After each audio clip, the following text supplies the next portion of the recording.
I'd like to call to order the Planning and Zoning Board special meeting of March 21st, 2023 at 2:03 PM. My name is Jack Farrell. I'll be sitting in for Jeremy Hooper, who is unable to attend today. We do have 5 members of the board here, so we have a quorum and we can conduct business. In addition, we have members of the Village of Pinehurst Planning staff, Alex Cameron, Kathy Lyles, Maria Carpenter, and Sharon Constantine. And so we're good to go. Will remind the members of the board as they speak up today and offer comments, please make sure your microphone is on and you speak directly to the microphone for a number of reasons. Number one, of course, it's being recorded, but just as importantly, the other members of the board and the staff can understand clearly what your comments are. That's very important. So with that, we're going to discuss the Pinehurst South Form-Based Code. Actually, I had the feeling this may move along reasonably well as we discuss the Village Place Form-Based Code. And the similarities are, there's quite a few similarities, and we should be able to capitalize on those comments that were made on the Village Place Form-Based Code. So I suspect this could move along very well. So with that, I'm going to turn that over to the staff to direct our efforts. And who would that be? Alex, lead us on. Thank you. Yeah. Thank you for getting us started, Jack. That's pretty well set the stage for what we're here to do today. And I'm very thankful and proud that we've been able to progress the way we have, kind of almost following schedule to the T. So if we can continue that today, we'll be in pretty good shape, and then some real heavy lifting to come the next couple of weeks. So as Jack stated, apologize for maybe some of the timing and the documentation and the agenda being sent out, but we had to work through a few other avenues and channels the past few days. And of course, well-intentions, we know that story. But the document that we're going to go through today does have a lot of similarities with the Village Place Form-Based Code. So with that, from a couple of weeks ago, the meeting where we discussed the Village Place Form-Based Code in its entirety, instead of sectioned out like we have here today, just note that we will make those same revisions if that's the desire or the recommendation of the board in Pinehurst South, knowing that Village Place and Pinehurst South are two different areas. We're trying to achieve a different outcome in the two areas. But, you know, some of those items, you know, regarding flat roofs, stone for material, please also note we're going to continue to combine live, work, and mixed use just so we eliminate any confusion, just like we did with Village Place. A couple of the other topics that we might want to discuss a little bit more when we get to those sections were the setback of the detached garage on the rear loaded lots with the alleyway, as well as the percentage of the structure at the build-to line where we agreed 50% instead of 70%.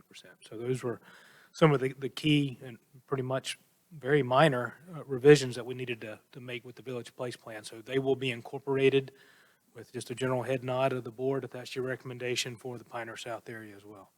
All right. Noted. General head nods. General head nod. All right, so just section by section, we're going to get started. Section 2, we just start off with the lot standards. That is prefaced with the general overview and the regulating plan, which we have already agreed upon. So we've got to stitch that back together. So there again, we got live, work, and talking about the lot types are going to be moved back into the top bullet point. Again, pretty generic, very general provisions. Nothing really catastrophic there. Moving to the second page, that's when we really start seeing the lot dimensions come together, starting with the mixed use, which will also be the live, work. What document am I in? I haven't been here for a while. We're in Pinehurst. Shannon has a copy if you need a copy.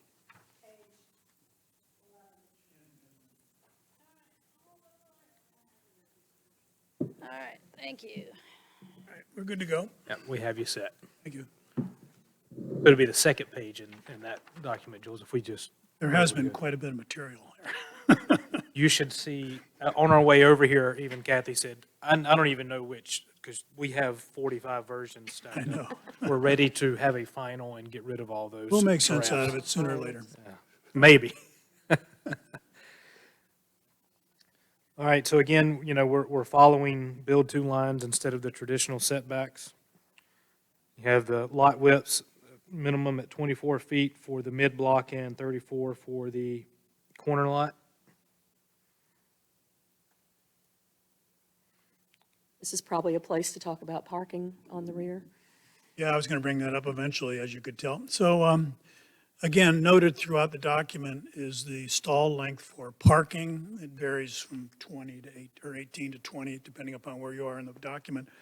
And I do ask that you look seriously at that as to whether or not that makes sense in light of the Well, current vehicle lengths and a issues little- we've seen in the village, to tell you the truth. We spent a little time pulling up vehicle lengths earlier, and it looked like 20 feet was probably going to be a good number. There were a few vehicles that were longer than that, but not a huge number of vehicles. So, the question becomes, what do you design to? Do you design to that longest length and force every parking space that length, or do you recognize you're just going to have a few oversized vehicles that are going to, hit that number? So I think that's probably, should feed into the thought process about picking the number. So that would increase where 18 feet appears, that might be increased to 20 feet. That would, to me, would make good sense. That would be probably the maximum practical that we would need to go. That would accommodate even some of the larger vehicles, but without it just being wasted area in case the trend goes another direction for the vehicle types. Yeah, the only thing to keep in mind is if there's diagonal parking, which it isn't anticipated right away on here, but you never know how it's going to be designed. That may or may not be enough. And secondly, most importantly, is within multifamily that have, not so much multifamily, but anything with a front-loaded garage, you don't want the vehicle to be able to be on the sidewalk. But I believe that the way the design goes, the front-loaded garage actually shows it, It's longer. it's longer, correct? Okay, so that may not be an issue. It will be good on the front, and if we go to 20 on the rear with this, especially with the mixed use here, that will take care of most of it. And I think when projects come through for design, a good thought to keep in mind for the PDO is to think about maybe designating some spaces for oversized vehicles. So if Right. you're in more of a parking lot situation, have those spaces set aside. Well, kind of the opposite of what you see occasionally is parking that says compact only. Exactly. That may be another alternative, so, okay. I think, say that again. We could put on the sidewalk, oversize only. Big boy trucks only here. All right, no, I think that'll work out, appreciate that, thank you.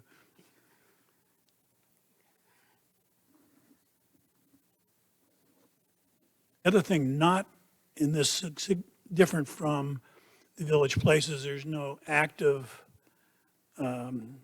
street requirement here in any of the plans, is that correct? Unlike Village Place? We have some in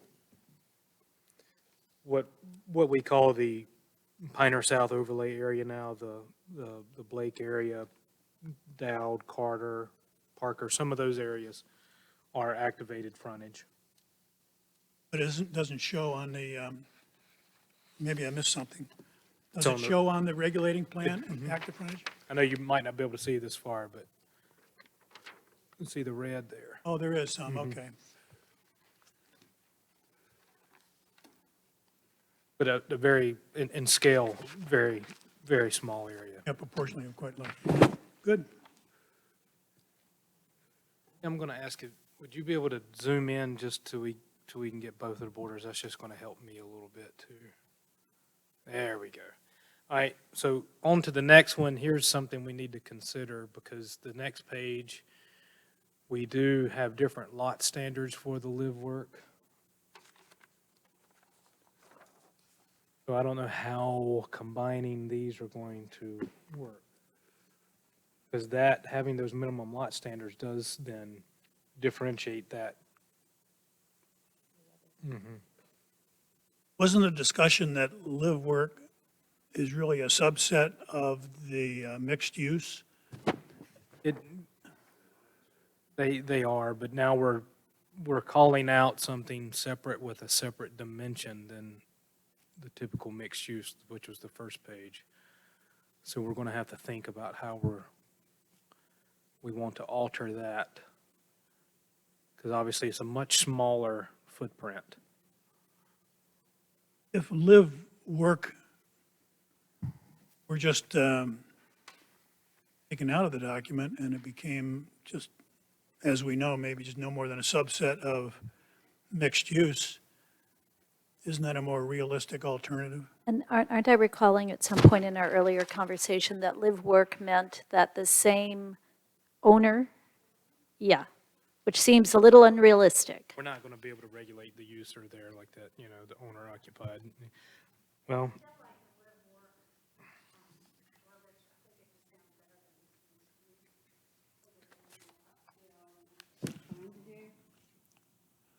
I agree, Sonia. Agree with, Work. okay. The only issue being that it has different lot standards.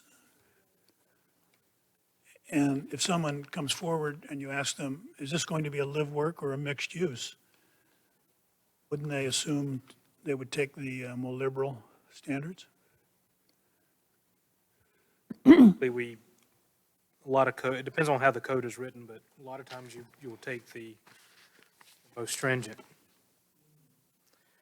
Unless, and if it doesn't clearly state, then yes, you would basically give the owner applicant the choice. Do we need to consolidate definitions? We will, and we've basically just, with Village Place, we've removed all reference to live work. And just, they're I mean, just going to be the same. if we like the verbiage of live work better, that's, great, let's go with live work. If the definition fits mixed use. And just- I think mixed use will accomplish it.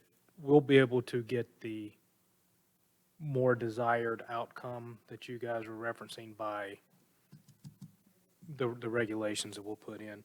So if they come in and want to do mixed use, that's a office commercial, That's not live work. and this doesn't provide for that, I mean, mainly because of the size of the lots, maybe, or the height. I don't know. Office retail is completely different from live work.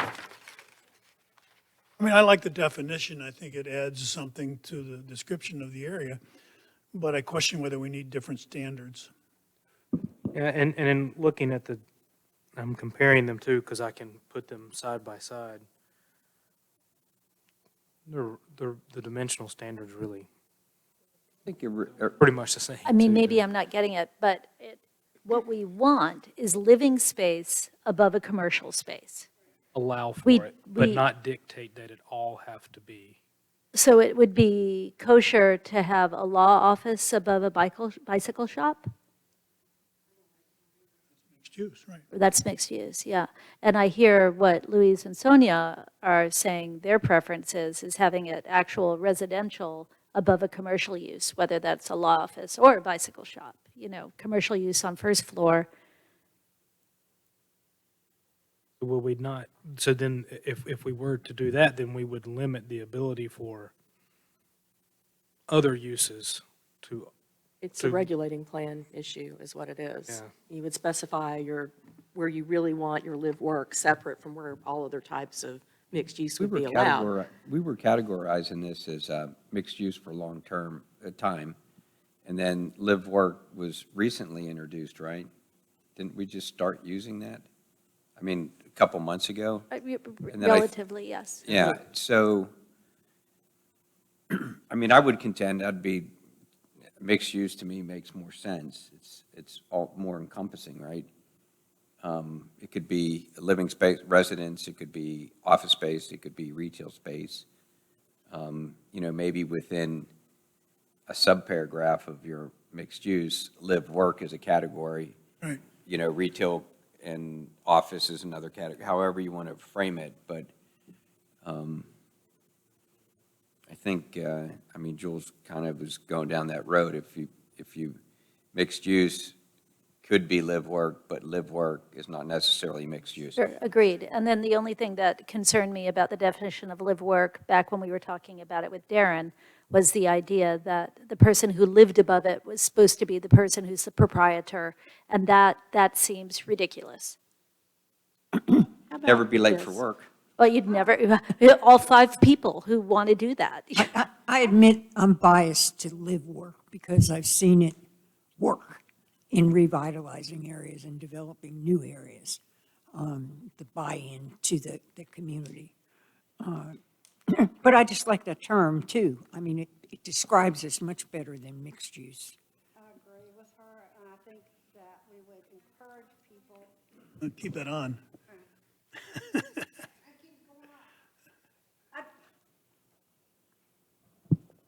Hold it down. Thank you. I just think we should keep this because it sounds more like Pinehurst. It'll encourage people to live down there versus this mixed use. I mean, when I think of mixed use, I think of the bicycle shop. You could have anything upstairs. You could have sales offices and stuff. And I think we really need, Jules even said there's not enough rentals for people who work. So if somebody comes in and puts businesses downstairs and has small loft-type one-bedrooms, we're encouraging people to use the village the way we want it, instead of rentals, for short-term rentals. And mixed use would still allow for that. I think you're getting maybe a little caught up on the title. Right, I don't like that mixed use. It just sounds like some city down the road, and I'm not saying any name, but it just sounds like a city down the road, versus this sounds much more enticing. I have a suggestion, if I could, if you don't mind. On the regulating plan, we distinguish live work separately from mixed use. So you have different locations where those things happen. What we really have with live work is basically the same dimensional requirements as we do for mixed use. So my suggestion, and this is kind of I sort of went this way with Village Place as well in the edits, was to reference live work as a type of mixed use. It can be subject to the same dimensions, but it's different on the regulating plan. That way there's specific places where you say, okay, it's all right if they mix commercial uses, but in this area, we want it to be live work. And live work can be anybody in the living I space. could go with that. I would, So we're in an office or commercial mixed use, the parking standards are going to be completely different than if it's a, Right, and we can maybe do that. We can reference different parking. I'll have to look at that. I do want to remind everyone, this is a complete 180 from where we were 2 weeks ago. I know, yeah.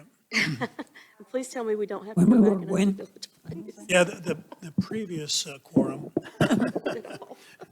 discussed at length that we like the idea of live work, and it can be referenced as a special way of using mixed use, as long as it has very similar or the same dimensional standards and other requirements, it really was no more than a subset of the mixed use. And we can reference it and have a paragraph about it and talk about, it would be preferable and so forth, but I don't think we can require in the sense that the owner owns the store and lives above. I mean, I think that's going to be a tough one. Right. A tough one. And I'll make Wait. two points. One being the only block where we show live work on the regulating plan that we agreed upon was on Block C. So that's the large portion of the area that's south of Blake Boulevard to that potential park space that was there. And pretty much everywhere where we agreed upon for live work, we've also agreed that mixed use should be there. So it would be different if we were to say we only want live work and not mixed use in a spot, but that is an area that is prime for mixed use. The second point I will make is the approach that we're going to take to get this implemented, at least in the short term, and by short term, I hope it's 24 months plus. You know, there's going to be a conditional zoning process that's going to go through, where we'll have an opportunity to, again, if we put some descriptions that, try to make live work units where folks can, do this or that in the areas that are mixed use, we can work that out with someone through that legislative process and have the ability to say what we would like the desired outcome to be on a couple of those areas or blocks. Yeah, no, I don't see a lot of harm in keeping it, other than it seems awkward. My only big question is, by statute, can we require someone to live above a business? Can we require their dwelling location? I'm not going to get into business, and I wouldn't direct staff to, But it implies Check, folks. that's what I'm yeah, worried and about. again, that's just going to be how you define it in the local ordinance. Yeah, and honestly, though, typically, and again, you see the depiction below there on the left. That is typically what the live working, they look more like townhomes than they do commercial type structures, where you might not guess that there's residential dwelling units above. You might just think it's all just one big retail space, Kind of and it like could the be. corner store on Market there. I mean, those have apartments on top. And I think it's lovely, and people like living there. So that's, I think, what I'm trying to, And live work is done all over the country, So if you want to focus more on zoning. the dimensions and the building, we can focus more on that to get that outcome instead of who's living and operating what space of the building. Can you, I don't have the two sheets in front of me. Can you say that live work, the dimensional requirements are identical as mixed use? All right, well, then it's sort of a moot point in a way, I guess. We're Yeah. kind of arguing on how many angels on the head of a pin here. How does the group feel about the 75% versus the 50% with these type of use types being at the build-to line? We agreed 50% in the Village Place area.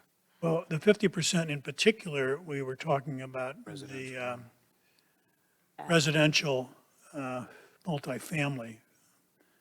That was my concern about the architectural potential limitations of 75%. Now, this is more of a commercial nature, so I would not have as much a problem with the 75% here.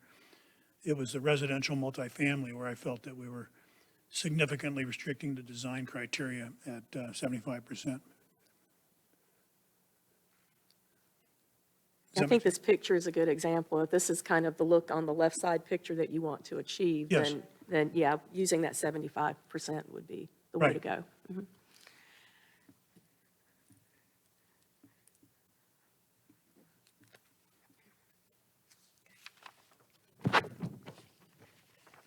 So where are we? What have we decided? I think we're still stymied by the live, work, mixed use, which it sounds like we found a solution to.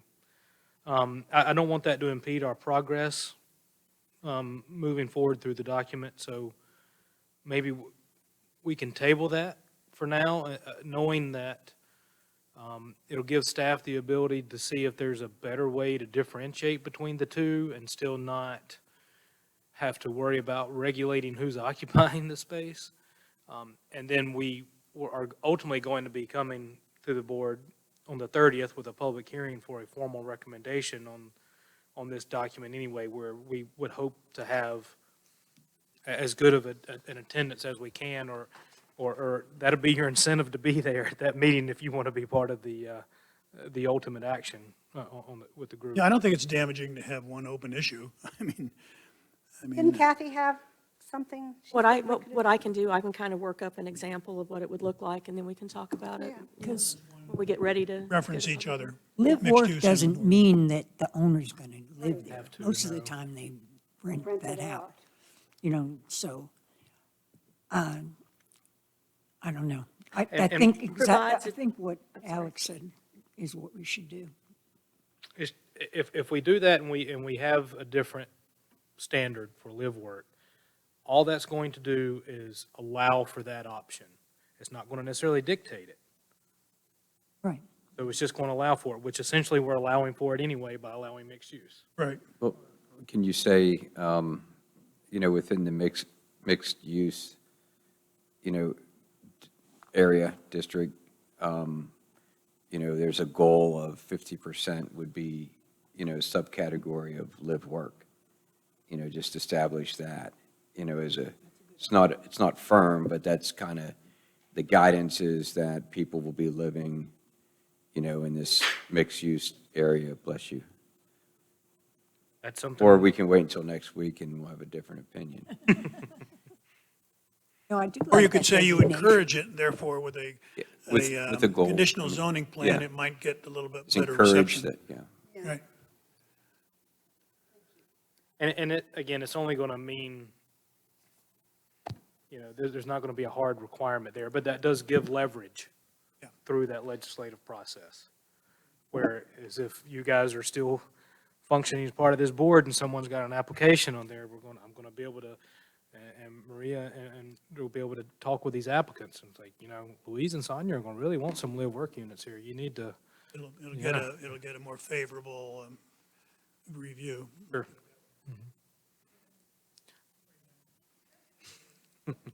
It's like I learned quickly that Jack liked shutters. And so I was working with all those HPC applicants on making sure those shutters were where they needed to be. That's right.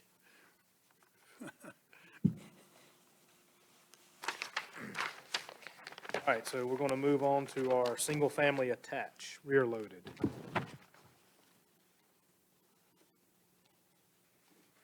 And again, on the rear-loaded there with the detached or where the garage is not integrated, we're going to move that setback up to 10 feet, again, to allow for clear line of sight. You have the different dimensional standards for the attached rear-loaded mid-block, in-lot and corner lot. Obviously, getting larger in size as you move up there from, to the corner lots. And just kind of as a heads up on the 10-foot garage setback, we will just change that number because changing that graphic is, okay. All of the electronic copy. Exactly. Yeah, we're back here for the sight line. Yeah. And see here, we've already made that adjustment with the 50% of the facade.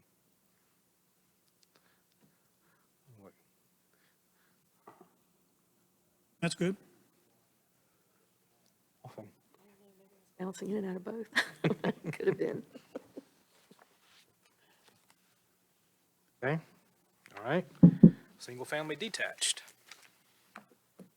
Detached on the right side there. So mid-block dimensions, 34-foot minimum width, 75 feet depth. The corner lot a little bit larger at 42 and 75. Again, we'll make the same adjustments with the detached garage.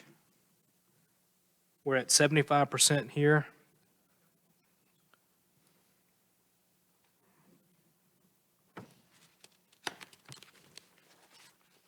Okay.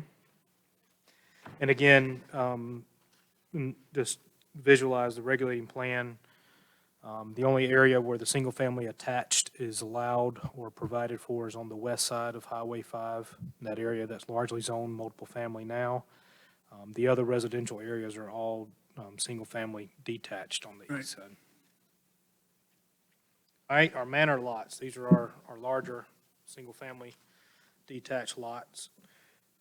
52 feet by 80 for the mid-block and 62 by 80 for the corner.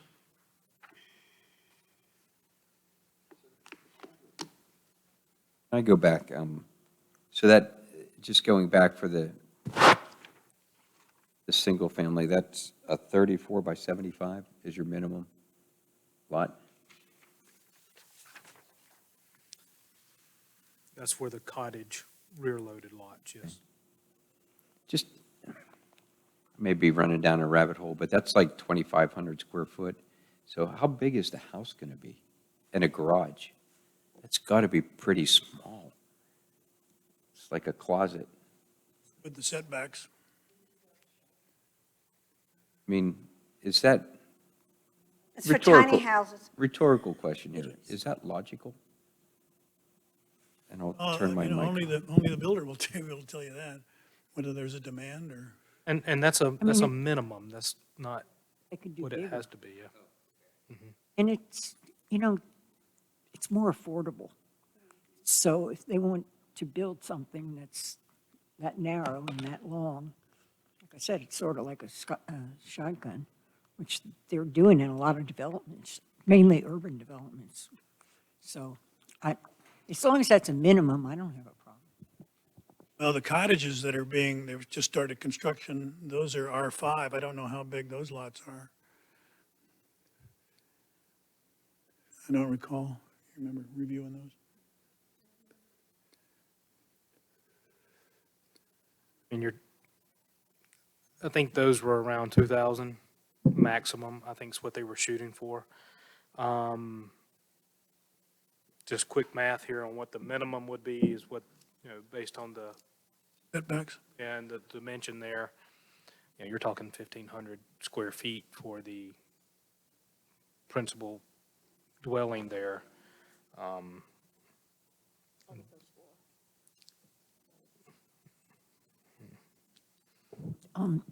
Since I don't have the regulating plan, 22. what's the building height on these? I think it's two. Story? Two.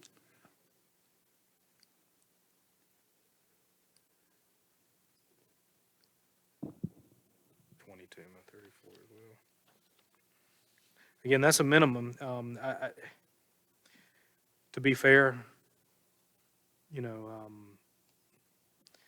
it'll be interesting to see the conversations at the council level with this.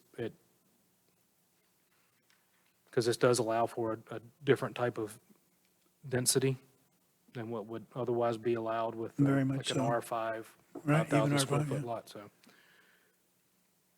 I imagine it's something that will be discussed at length. I hate to, form-based code, you just, you move the envelope, to adjust what's in there. Just dawned on me, when I start looking at it a little bit closer, that's a really small house. Do you want these miniature homes throughout the place? There's got to be some expectation that, you have more than one bedroom and a closet, and, Well, we're prohibited from specifying minimum building size on residential. yeah, but if you're going to allow such a small lot, I think someone who's looking to, have the greatest return on investment is to jam as many places in there as you can. Mhm. Or they too could risk, if they're too small, being passed up. And if the market's there for it, if they can fill it up, maybe. I don't think those are things that we can likely solve, but it's an observation Yeah, worth yeah. having for I sure. agree. It's not something we're going to dig into tonight, but this evening, but certainly worth something to look at. Tell you that you end up sometimes with more of a Charleston half house, which is a porch all the way down the side and a half a house, which is extremely attractive, particularly if it's coordinated. Maybe you could only do that on these corner lots, but it's very attractive. Well, you can easily get into a lot of conversations about affordable housing and density and so forth. And those are conversations that the council may want to have, but I prefer to leave it to them, to be honest with you. And with knowing that this is a minimum and, you know, we can do raw math, and then there's when it's plopped down on an actual plan in relation to all the site conditions that are there or changes to the site that will be needed to accommodate certain portions of it. But we do know, and we have heard for some time, that these smaller footprints are desired for either first-time buyers or those who are tired of keeping up with certain areas. But I think we're going to be talking more about it. If we heard that from builders, or we have heard that from, you know, buyers? Yeah, a lot of discussion during the 2019 comprehensive plan, looking at Jules and Jack specifically, who were, you know, so involved in that process. And this area was actually the Pioneer South, or Focus Area 2, I believe, was tabbed as one of those areas that we need to look for different or varying housing stocks. But I think, yeah, what Sonia said is we've been hearing it all around. I think I mean, this group, or the Planning and Zoning Board, saw a proposal in this area for much smaller type housing than what Well- ended up going in at the Pioneer South Cottages. And, you know, it would be good because you could have just older folks that want something small. I mean, you know, as you get older, you don't need all this junk. But then you could also have the young family who's just starting out, professionals who want something smaller, and you'd get a nice mixture of old and young in that area then too. So I think there is a big need for that. And with the tax bill, is you can find more people getting smaller houses. So it sounds like we're ready to let this go as it is that correct?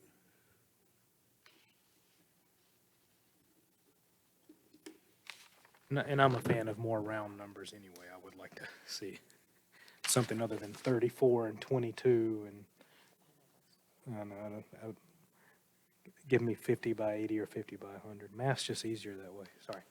Okay, so manor lots, rear loaded. We're back at 50% for reasons here on the facade to the build-to line.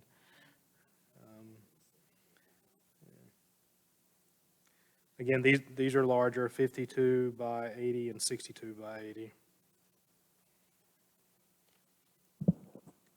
Now, does this imply that a corner lot must have, if it has a porch, it must be a wraparound? I don't think it's, hold on, It's on the drawing, but, I have to get to the architectural. that's later on, right? And we'll make sure that, again, where we agreed upon with Village Place, that would just wrap around the depth The depth of the front porch. and not the two structural bays, yeah. Just out of curiosity, how did we get the term manor house? And is it used We were given other it by places? the architects, or in town? the consultants gave us that term. Well, it just sounds to me snooty. It's the only way I can put it. I mean, it's just, Would have been amused by the villa myself, but that's okay. They're larger lots, Chateau. larger homes, yeah. Why can't we just call them cottages, large cottages, or whatever you want We to? do have a cottage. We already have a Larger cottage. ones or Yeah. whatever. Cottage 1, cottage 2, cottage 3. We have cottage, villa, manor, Oh. and then we have the attached townhome. The folks in Norfolk can have cottages. It's just terminology. I mean, it doesn't, hopefully doesn't imply too much.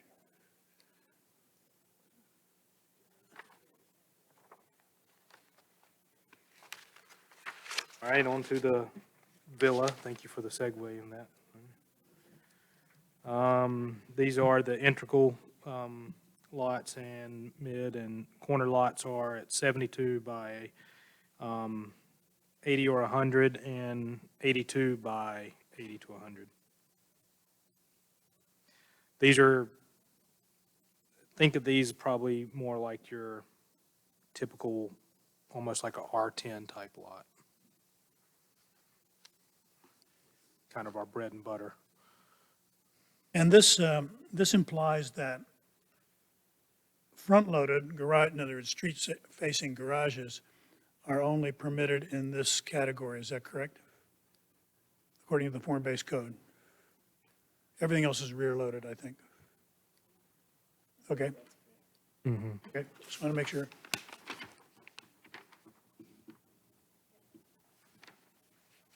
We'll see standards on where those integrated or attached garages can be located. Right. All right, well, now we're going to move to our elevation standards. This is where we're going to talk a little bit about corner lot, mid-block hierarchy, how they're located on the blocks, and then what are frontage entry elevations, non-entry elevations, and non-frontage side elevations. And Right. get to that a little bit more again when we get to the fun part of the architectural standards. Again, this should look very familiar to you guys. You see the mixed-use commercial type diagram on the top with the detached residential below.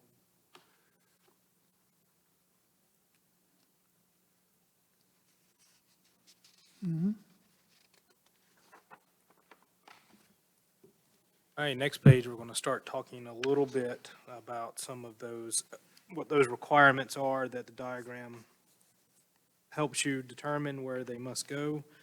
We've got material and facade requirements based on, obviously, a little more stringent for those that are corner lot or for those who have two frontage elevations. This is where you're going to adjust the porch. I believe that's in section 4. It's here too. It's here. I think it's right Got it in here. both spots. It's the third paragraph there, or fourth paragraph, second column. Okay? Porch. On a corner lot, the porch does have to wrap around. Does have to wrap around, but it says 2 structural bays. Are we going to stick with that on The depth of the, Depth of the front yeah, the porch. depth of the porch. just the depth of the Depth porch? and length. Okay. Yep. I'm sorry, but could we go back to the last picture? I just want to know if the corner lots in the manor and the villa are allowed to have side-facing garages. Do they have to have front-loaded?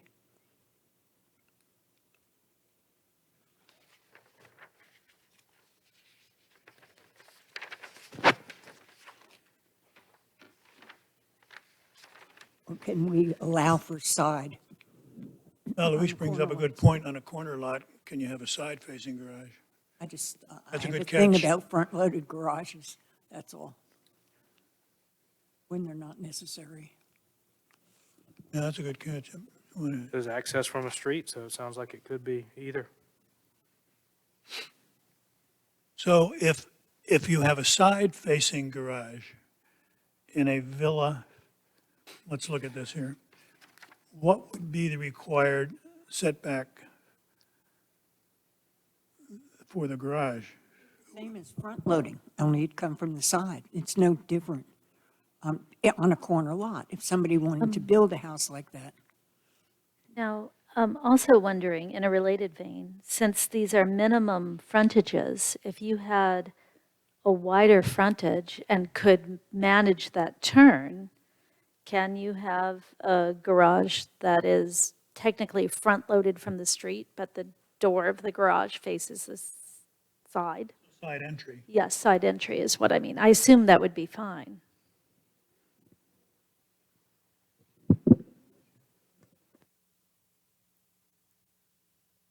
No, this is good. I mean, because that's an option that clearly is, on a corner lot would Right, make and a lot of sense. houses are being built like that Right. today. For a Well, lot- and even mid-block, if you have a large enough lot, a lot of people do side prefer to entry. have that pivot. I think the dimensions of these lots may be challenging for an interior lot to actually turn. Well, it's a minimum frontage, isn't it? Well, from a turn point of view, if it's a side entry, you probably need at least 20 feet. And the reason I say that is in Pine Wild, it's 20 feet side setback, and it's required that you have a side entry.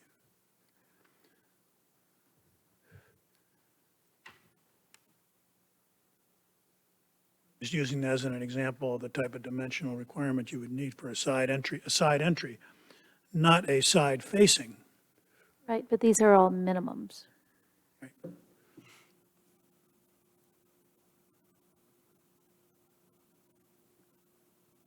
I'm just skipping ahead here, so letting you guys continue to discuss to see if we address this. Are we confusing you on? I think you're right. And if we've on the got side- if on the we corner got an lot, but answer not later in the on. middle of the I don't know, block. the interior, you'd still have the same driveway if it was an interior lot coming out onto that main street. I would agree if you have enough room to turn into a side one, not put a side one.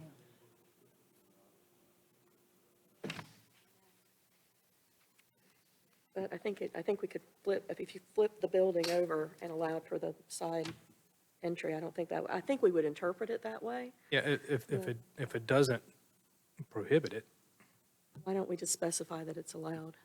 So you're saying on a corner lot, you could rotate the building and the garage 90 degrees? Is that what you were saying? I was saying even So if you that- just flipped it and came in over here. But the porch would face,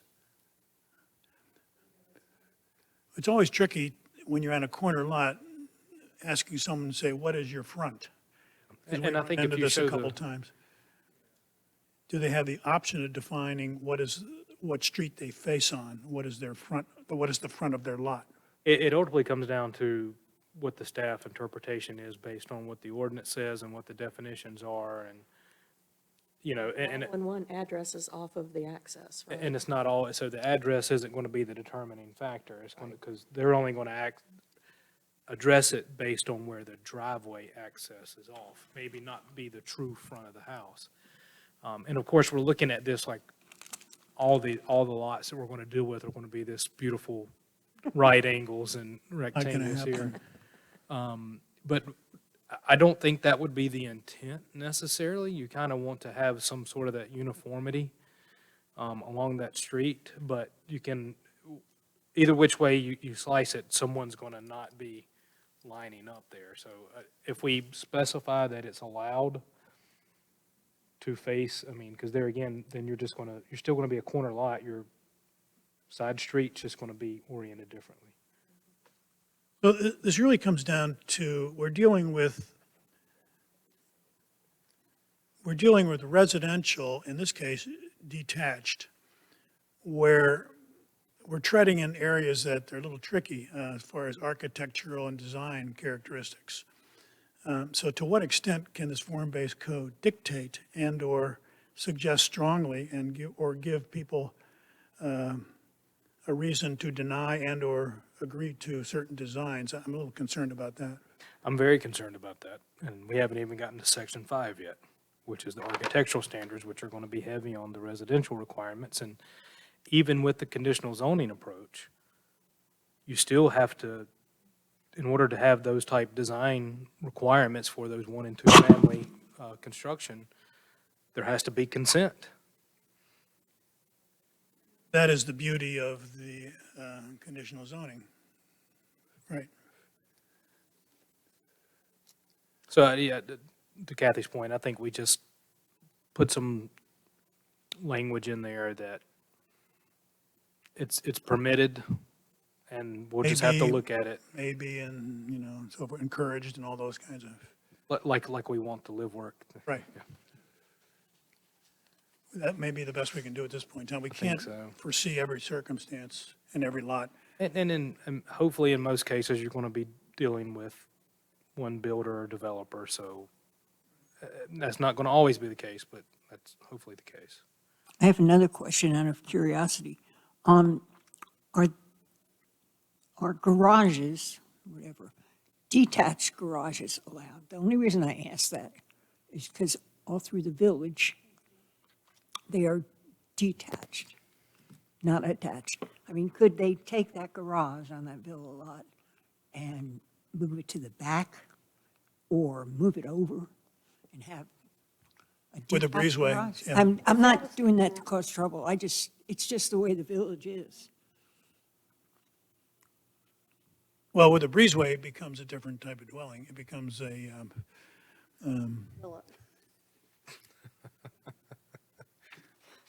Just forget I said it. it becomes part of the Both building. of It- these housing types are allowed in the same place. You'd kind of shift They're between going to- all the different housing types based on what your needs I are. mean, I really. guess they could come in with a design like that to you, and you could make it a special condition or whatever. I don't know why we would not allow for a detached garage. Should that be noted somewhere? Detached garages may be permitted or something to that, I don't know. You're going to I have a mean, lot it- of mealy-mouthed stuff here. if you I end know, up it, with- it won't hurt to have that language in there. I don't know what it really provides because we're going to, Once because again, all it others, comes, all other sections will be, I mean, you're going to allow accessory uses, you're going to allow accessory structures, with a breezeway, even a detached becomes an accessory structure, is that correct? No, it becomes a, we, Use that as a means of making them attached. but a breezeway, if it's got a roof and some sort of flooring there, then passage in between both, it becomes it's a part of the different, principal structure. I have that at my house. it becomes part of the principal structure, right? It's the detached garage with the breezeway with just the roof That's considered part of the house. house, yeah. And so there's just those typical setback requirements that you have to meet based, whether if it's attached or detached. Actually, look nice. So it may not be necessary to address this, okay.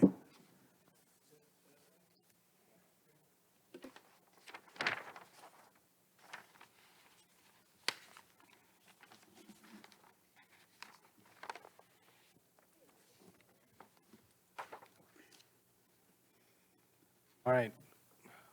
Where are we moved on to now? So we're back to the corner lot and the frontage elevation standards. Again, this is more about the facade material, porch material, windows. Basically, if you have a corner lot, it's at least for some portion of that wrapping, it's going to have to continue whatever that true frontage design was. Again, good example there with the aforementioned corner store, and there you see how it kind of continues the same look as it wraps around on either side there. Interestingly enough, the picture in the lower right appears to be on a corner lot and does not have a wraparound porch. The materials continue across, but the windows and the porch doesn't quite like it's described in the, Okay,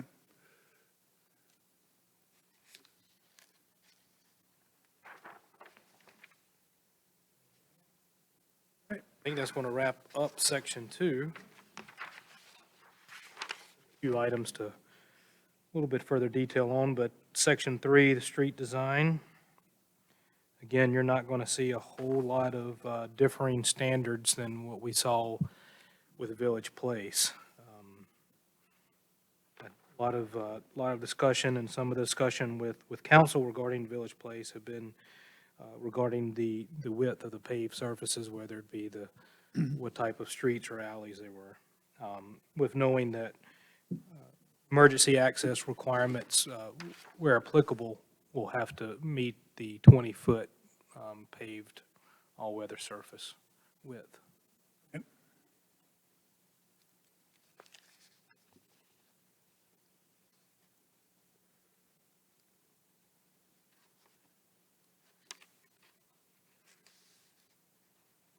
Okay.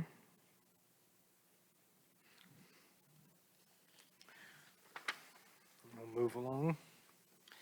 And for visual, the next page is going to show you what the circulation plan was, so you can kind of have that picture and that visual of where the existing road network is and then where the new streets and other modes of transportation will be. There we go. I'm sure everyone remembers that. I'll mention it later on, as I thought of it.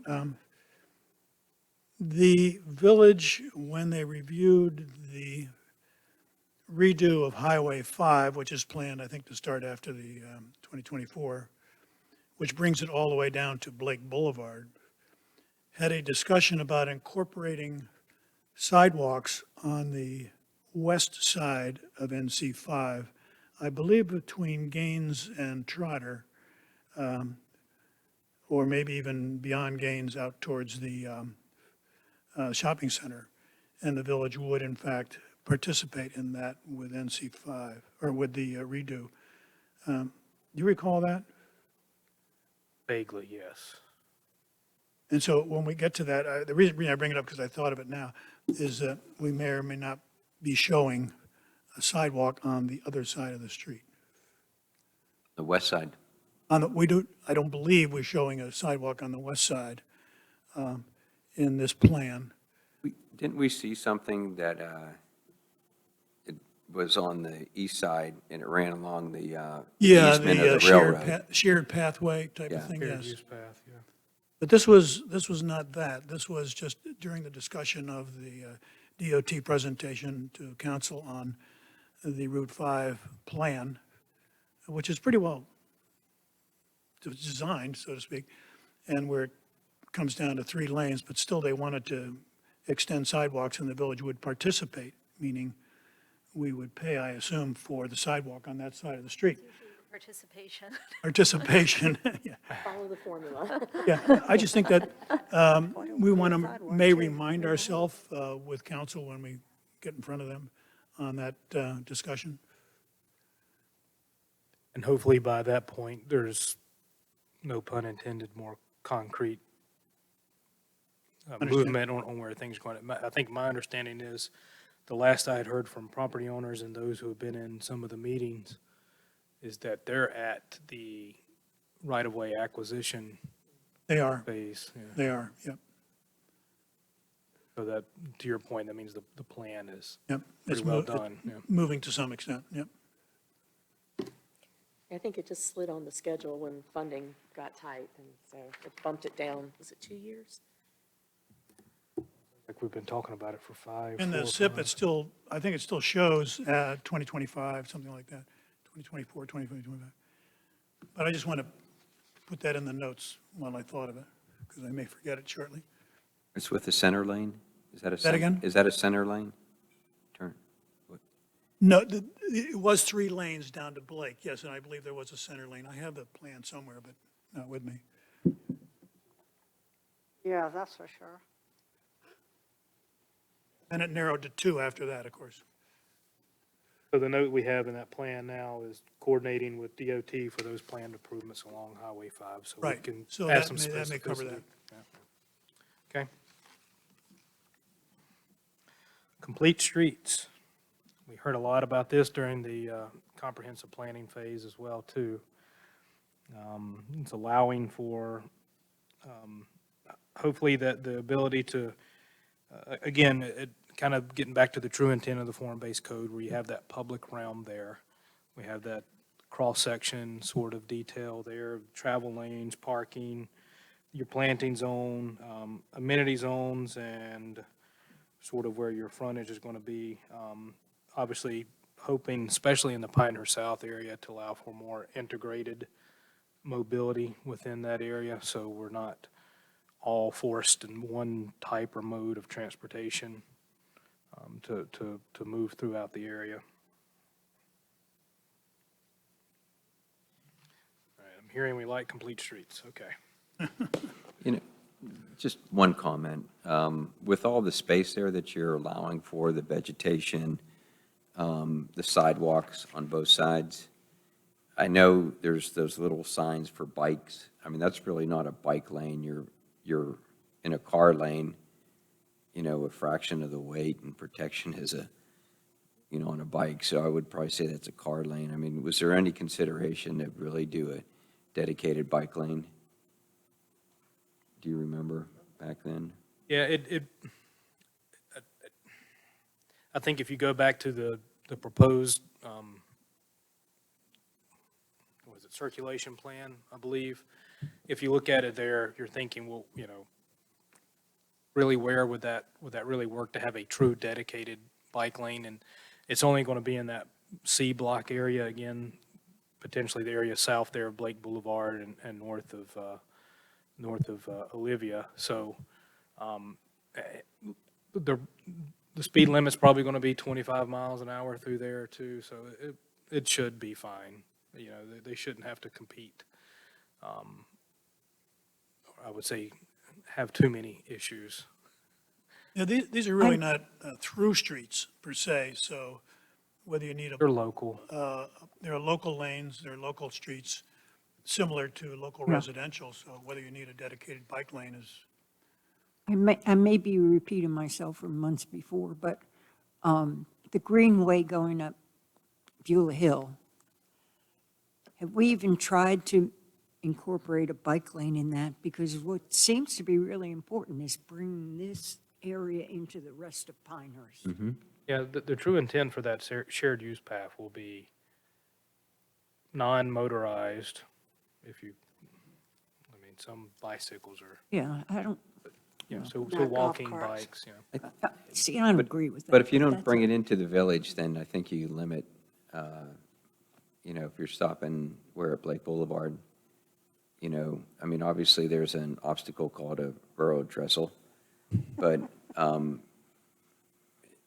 if you don't try to, there's ways to get around the trestle for this walk path, bike path, whatever it is.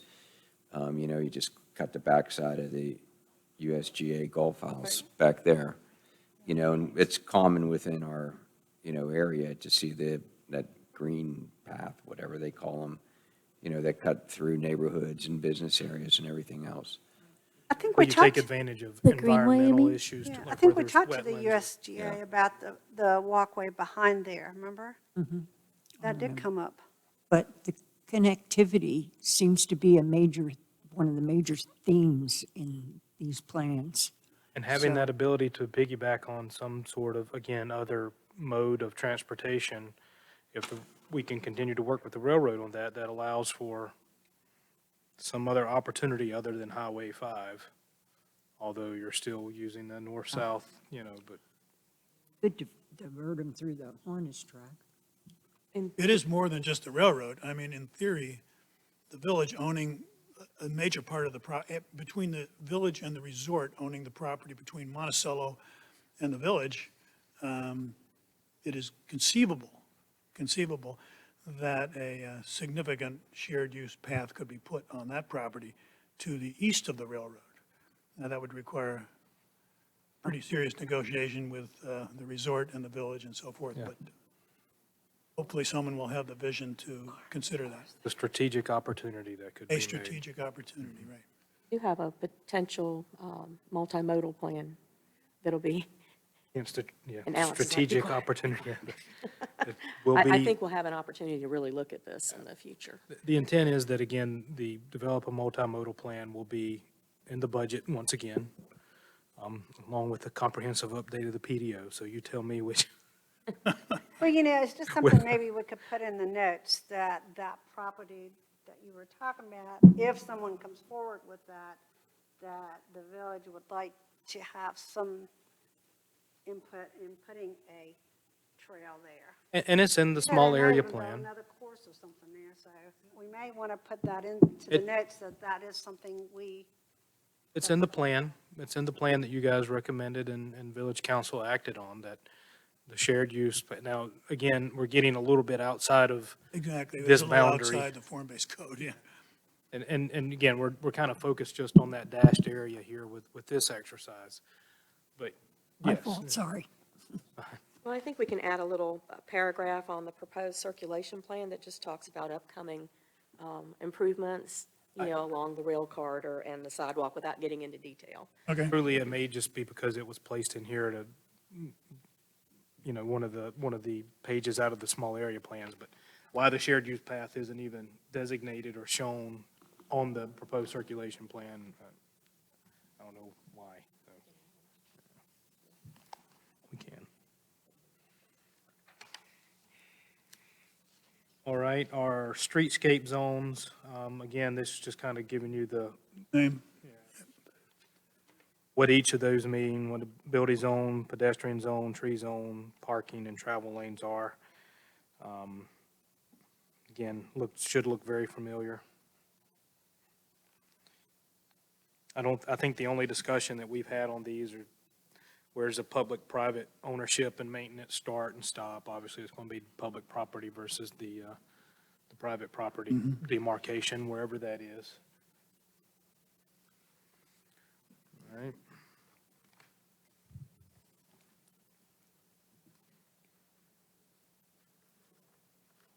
Section commercial. So we're getting street sections for each one of our building types. It's going to be the commercial, which will also be the mixed use, then we'll have the one for residential, and then we got the one for at the NC5 through up to, and Blake Boulevard, which you will see is where we show that shared use path a little bit there.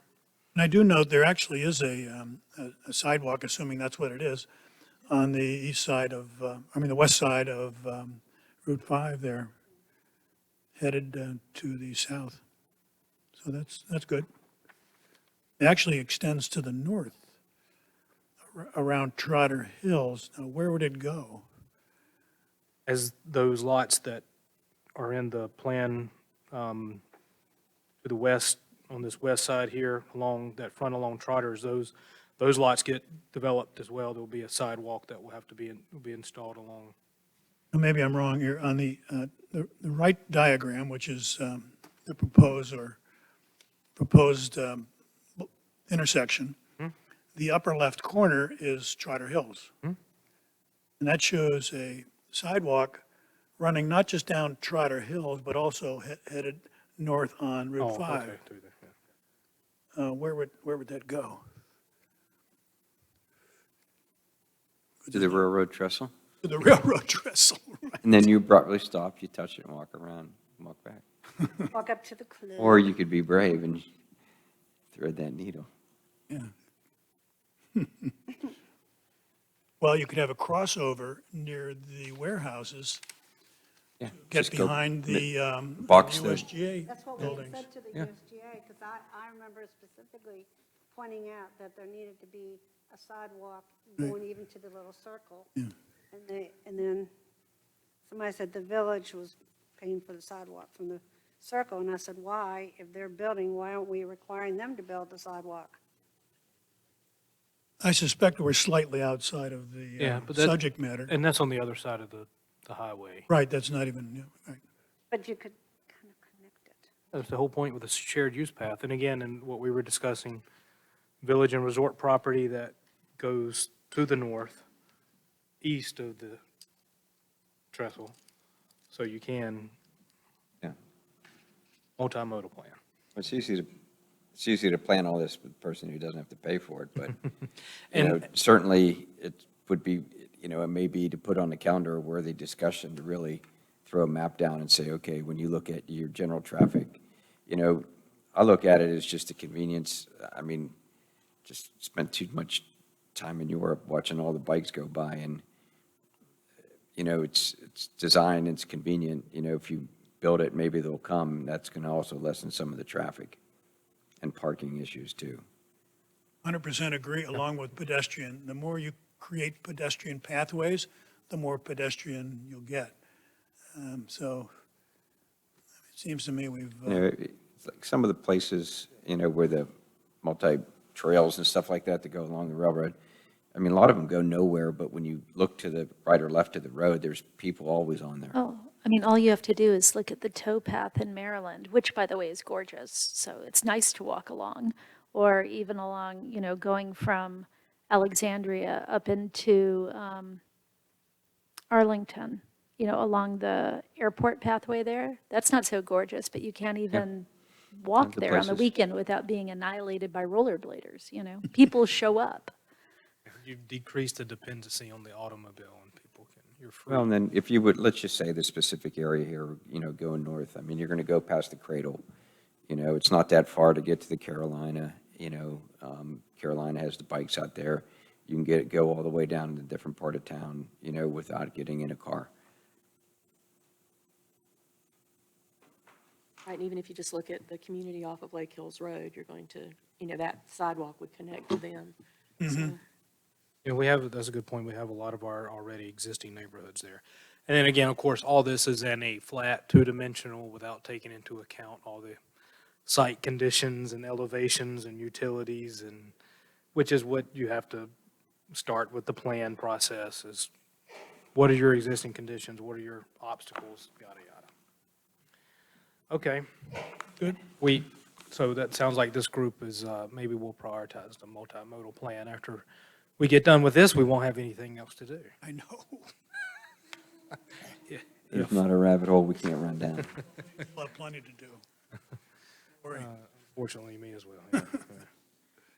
All right, I've already skipped forward, just kind of going through Yeah, we're all the good. street design. Got to the lights, and some of the furnishings here. Again, pretty well resembles, the Village Place, same photos. I thought one of these photo credits should go to Darren. I don't know which one it is. The one on the right there that had the globe Okay. on the top That's what- was not, Right, probably the bench. She likes to sit down a Liz, do you lot. want me to put it back in? Yes? And, the street and we lights will know, have a solid cap except the one on the right there. and we just, the village just recently, did they change all? Yes, no, they're changing them as they need be. As much, yeah. With the cap on top. Yeah. So this is a full shielded, I think is the terminology, and not cut off anymore. That's an old Cut off terminology. would come Right. like this. There again, they're going to be ours. We're going to make sure they meet our Right. standard. All right. Does that mean we get to go to one of my all-time favorite topics now, landscaping? Yay. Can you tell I've had Buffers? experience? No.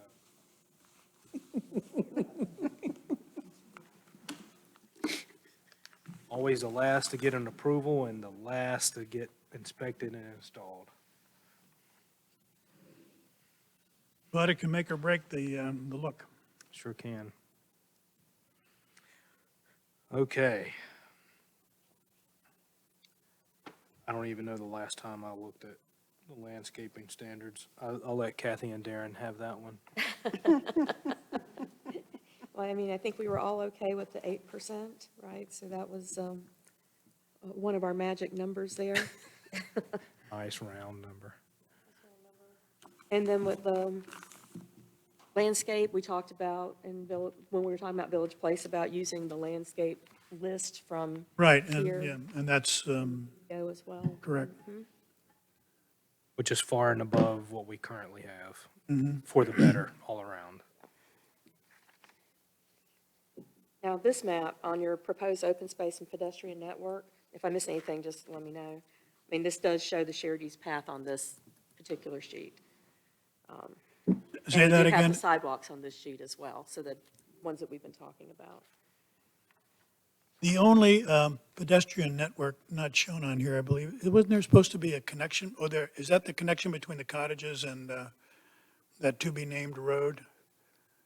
And right now, what it is they're taking advantage of a drainage easement that's going to be eventually platted there and for a pedestrian right of way. Well, there Yes. will be a reasonable easement Like 30 that could be feet. walked. It's pretty large. On the right side, you know where the cottages are being built? Uh-huh. There's a little pathway towards the next road. It's not a road, it's meant to be a Okay, pathway. gotcha.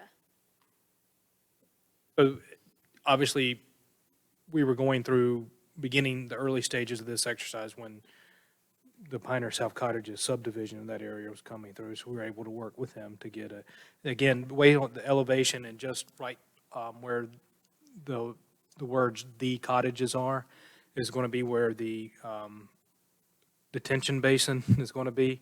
So the way the elevation, they're going to take advantage of the drainage easement to try to be able to capture that future non-residential development there. So another developer is going to be able to tie into that, but take advantage of the opportunity for that drainage easement and plat a pedestrian right-of-way there or access as well. So the future residents of the cottages will be able to access this area as it All right. builds out. And walk to the post office, right? You can do that right now. Without having to walk blocks upon blocks. Right. Okay. And there again, too, I know we're right before we move, you remember the, sort of the core area here is the area there at Parker, Dawn, and Carter, and Dowd, and you can see that network there and how trying to all have that one focal space there. Get to move into our open space. Talking about our open space Interesting lights. enough, on the far left side, connecting to it's about 3 acres at the Village Owens, right there, that green area. Dark green. Behind, is it Colonial Pines, and that's the name of the townhome off of Lake Hills and Diamond Head. The dark green shaded area there. Yeah. Mhm. So that shows a proposed sidewalk to that area. That's 3 acres the Village owns there. Potential development, eventual park or open space or something. And there are a lot of environmental constraints on that lot too, which is one reason why the village has it, or it was gifted, or whatever the story is. But there again, that's where you take advantage of natural, areas or open space or utilities or otherwise. Yeah, no, I think between the resort deeded some of that over him. Because that's where the pool was, in the lower left-hand corner there. Looks good. Get to our open space pedestrian network, one of the other things I would notice when we're looking at the central green. Now,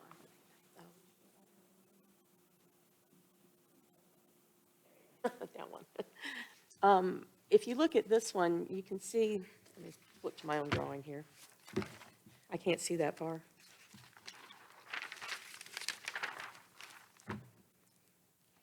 It's showing kind of what would have the potential to be that central green, which I think, to me, and mentally kind of becomes a driving force within this area.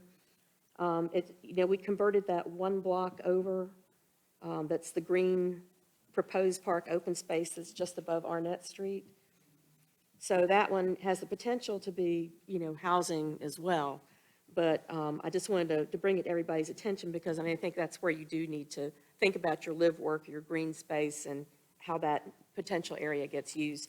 It just, whether it's in that location is a bigger question, and probably one for discussion for the PDO if you want to centralize your open space.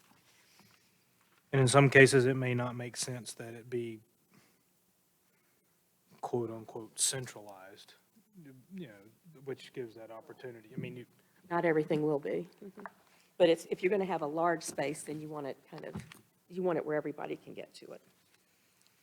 So we have a regulating plan, which in Block C, the lower part of Block C, talks to the type of development that can go there.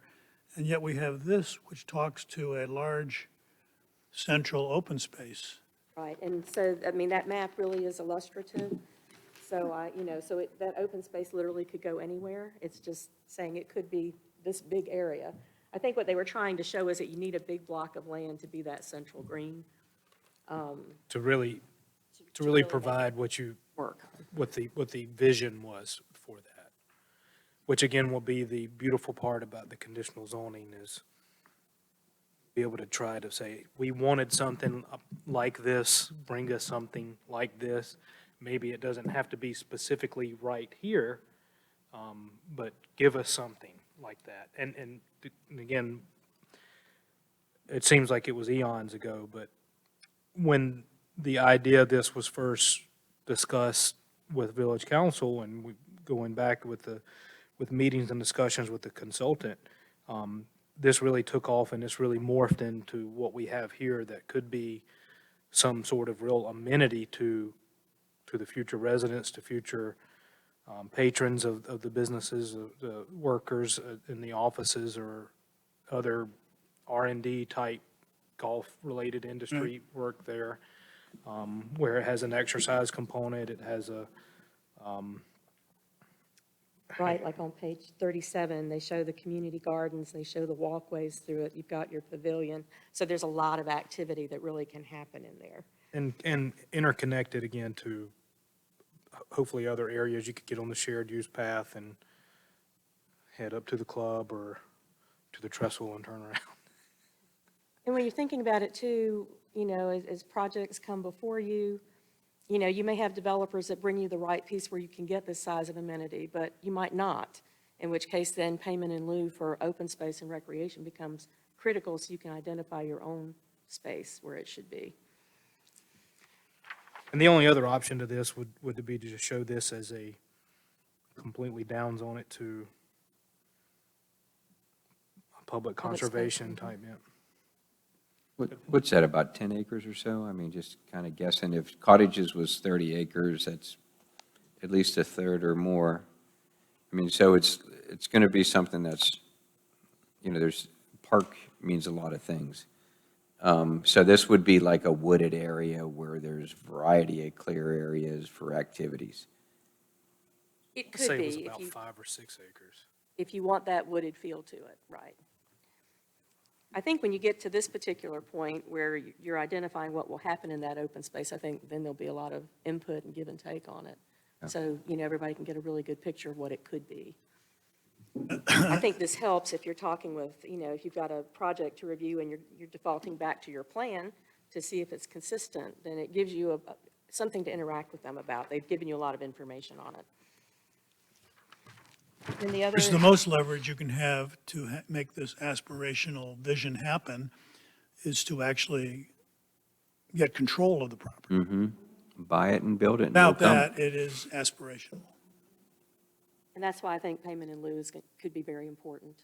Because if you wind up with a lot of small parcels, being divided versus a large tract where they could give you that much congruent acreage, then it's going to be a little bit more challenging to put together. I just would find it very odd that a developer would a private entity would develop that much usable land into a park. Right, I agree. You'd have to charge $100 every person who entered. Yeah, I was going to say, what is the regulatory authority to do that? It depends. I mean, Kathy mentioned one, you could do a fee in lieu of. You could have the base zoning only require and allow for that type of range of. The density? Then, But the parcel would have to be huge to get something this size off of 8% open space. so then the trade-off would be density.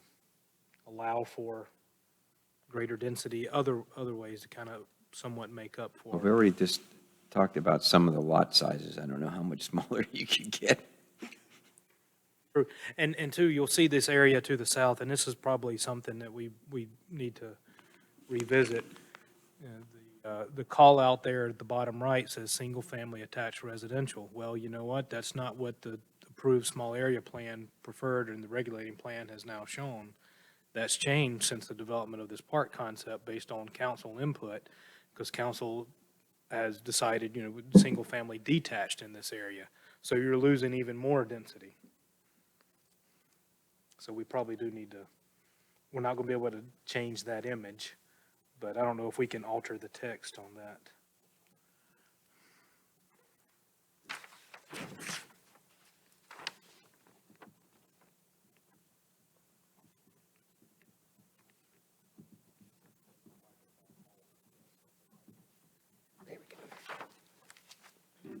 What you're probably more likely to be offered will be on the following pages, where you've got the small attached greens, which often evolve out of, landscape that's not necessarily easy to build on, which it's not necessarily a bad thing either, because you can sometimes still get good parks out of those. In areas where they're not going to mass grade and it's going to be, Trying to avoid some wetlands or slopes or whatever, then you're going to, although there's probably not any slopes. I have one, that's right.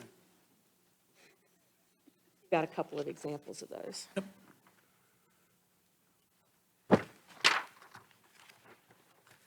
and they kind of more serve the direct local neighborhood there instead of being an attraction for $100 a day visit like the others. You'd have to do it by the hour at that fee if you were making any By money the off it. day. Sell day passes like Disney World, right? So for pedestrian passages, are we up there, up to that point? We could just kind of hit on the other topics. Tend to be a little bit tutorial rather than, Regulatory. regulatory, yes. Right, exactly. And, you know, just, some of that's just going to have to be driven by good design and good input on the board's and staff's behalf.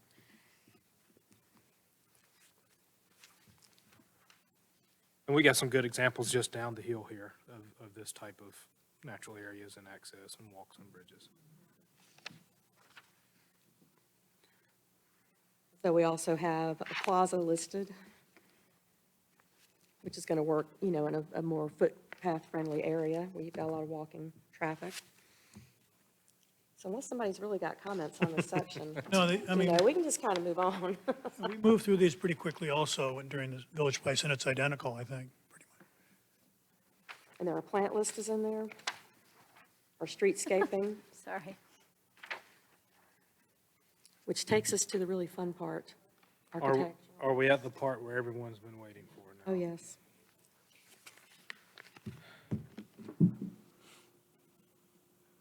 Section 5, architectural design. Yep. This is the last section too, isn't it? We're going to, I believe we have signage. yeah, signage and, right. Signage is it, I think. Yeah, the definitions are in there, but I don't know how much we want to really get into the. Some of those we might have to take a closer look at and implement with the PDO amendments anyway, so you'll get a much more, hopefully, crack at what those are. with Well, we'll that. be able to relate to what else is currently available, or currently defined and so forth. Okay, Oh, boy, all right. building types.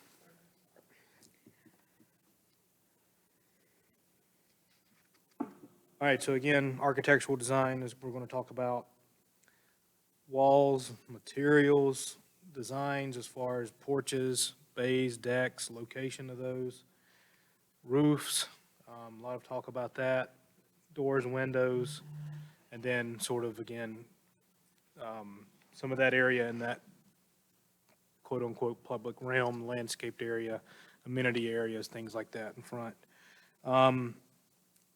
Here's, you'll see kind of some of the, I guess, vision or examples of the vision, the design wanted to try to lay out for or regulate, you know, you have that image there with the, on the left, more of what was looked at in the area of what I determined the Blake development. So the area there at Dawn, Parker, the sort of that core area.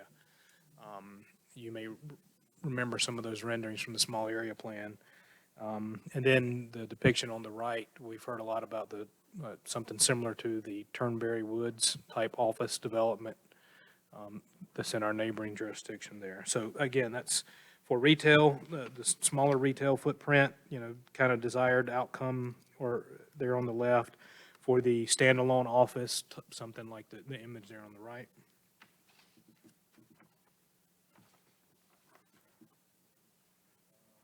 Again, we're going to, if you see something too, as we go through, you're going to have to just kind of jump in a little bit without going bullet by bullet. Hotel, so again, this looks a lot like what we kind of looked at Village Place. Here in the Pioneer South area, we only, after much discussion with the regulating plan, I think we settled on this little narrow strip there in Right. Block B, east side of. Which is just about where there was a hotel. That didn't look quite like the image there, but Was was a very. hotel there? The Chalfont. Very well known, hotspot, so forth, till it burned down. Literally. Pretty hot.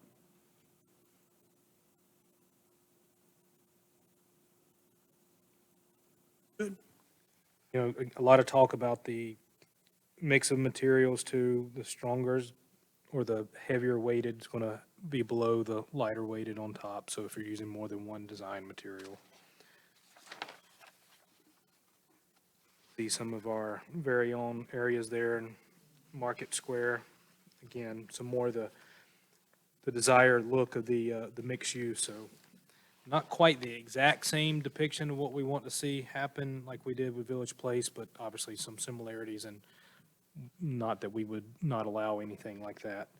I'll note that the text under live work is actually sort of interesting and maybe similar to what we were looking for. It does talk to the fact that historically, the business owner also occupies, owns the residential unit above. So it doesn't demand it. It says historically. It kind of gives you a general description of what live work is or has been known to be. So I think that's kind of interesting and useful, matter of fact. I'm sure if we need to move forward with some sort of a true definition somewhere that would help this, we won't have to look too far, but maybe not even outside the document yet.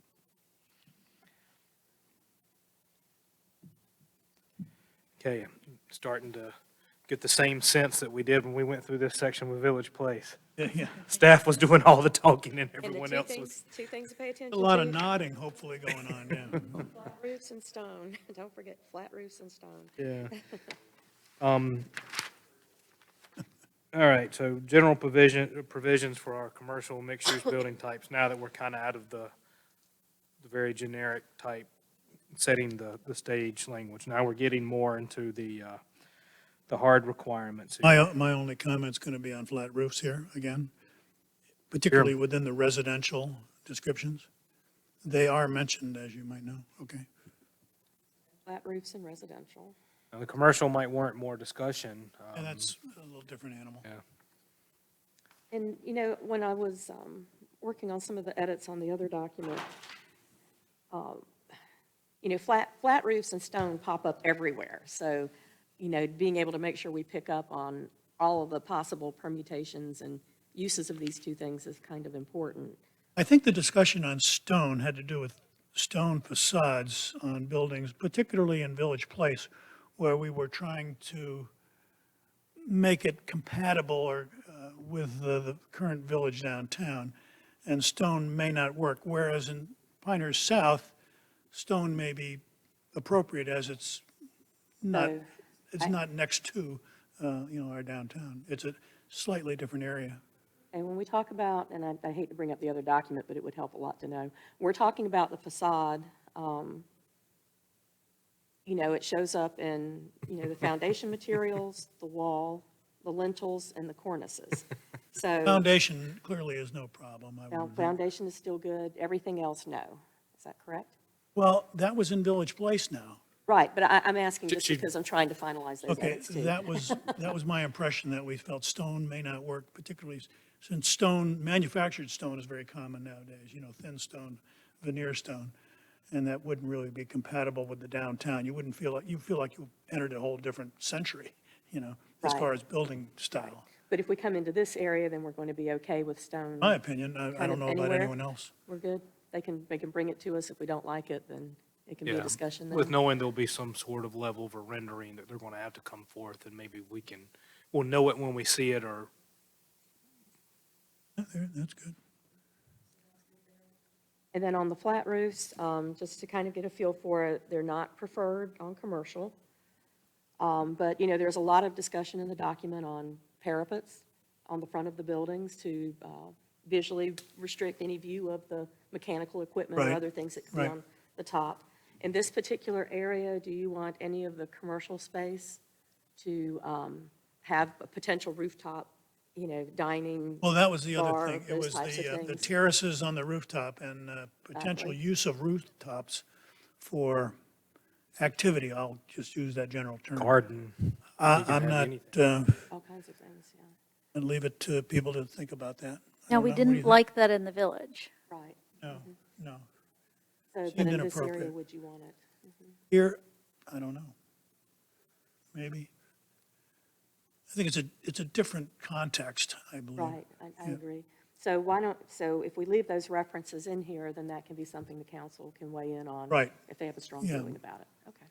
Well, if you look at the kind of historical presence, just maybe not in Pinehurst, but in Southern Pines, if you look at the, Broad Street, I mean, all your brick buildings with flat roofs, in a mixed-use area, it probably wouldn't be bad. I would certainly agree with the single-family and the residential, it's not going to work, but, you know, because either, yeah, you could have a rooftop terrace, or you could put all your utilities, your HVAC up there too, you know, which is out of the way. You don't have the noise, you're not walking by the blowing fans and everything, so.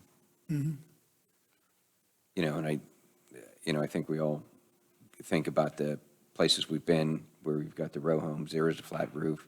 They look good when they're all joined together and everything. I think I've got You direction good? now. Okay. Any input on the glazing? No, okay.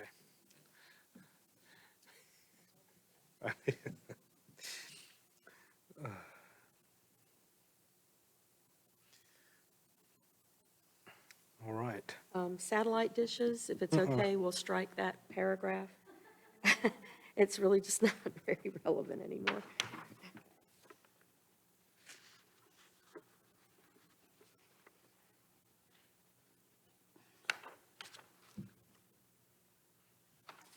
Cornices. Sorry, every time I read this document, We want to make sure you sign every permit.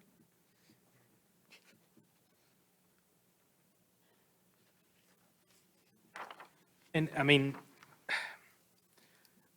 I know I want to get items marked off the list, but too, honestly, if there's just as detailed and specific as this document is, knowing that it's not going to have to be followed to a T necessarily, if there's anything in here that we're going too far on, I am open to, if we can make the edits happen within the document without completely having to reformat it cover to cover. If we need to take some of this out, I mean, it's very, very specific. It is very specific. Well, it's all through here. I mean, and the specificity is alarming at some points.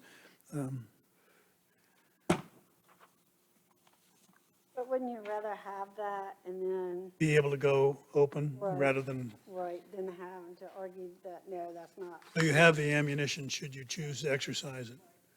You have the negotiation power Right. there. Yeah, that's the advantage. Other than that, it looks a little draconian in spots. Yeah, but you know what, it'll get the attention of the builders too, and Well, maybe. Or scare them off, I'm not sure. but again, it'll give them a lead way.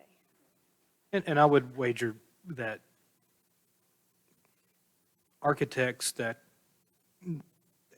my experience with architects where they're going to have their own thoughts and professional feelings and opinions, but one's going to be able to articulate why their design would differ from any of this and present that to a board and council for their consideration.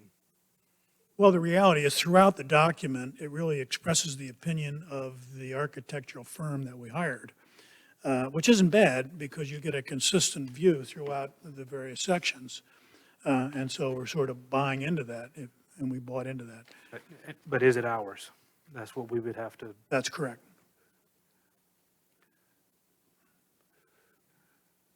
Anyone have any signage thoughts? Well, we've already been through signage, haven't we? Pretty detailed. I mean, I don't look at, you know, Village Place or Pinehurst South as, you know, opposingly different locations. I mean, they're probably 2 miles apart the way the crow flies, you know, so. The only difference is that Village Place, or excuse me, Pinehurst South, being near a highway, Route 5, the signage question may come up for commercial ventures that can be seen from that highway. And so there may have to be some adaptability to that requirement. That might be the case. Versus Village because Place, you don't have that at all. we had a lot of discussion about lighting and trying to distinguish, because, you know, the question came up before about ambient lighting, backlighting, that type of thing. It's all still interior lit. And so it's really hard to describe or to write a definition for the difference between a sign that's backlit versus one that's internally illuminated. But we could try to do that, because this might be a place where maybe more ambient lighting with some signage would be appropriate, if you feel that way. And/or larger. Or larger. And, more highly visible or elevated, to the top of the building, et cetera.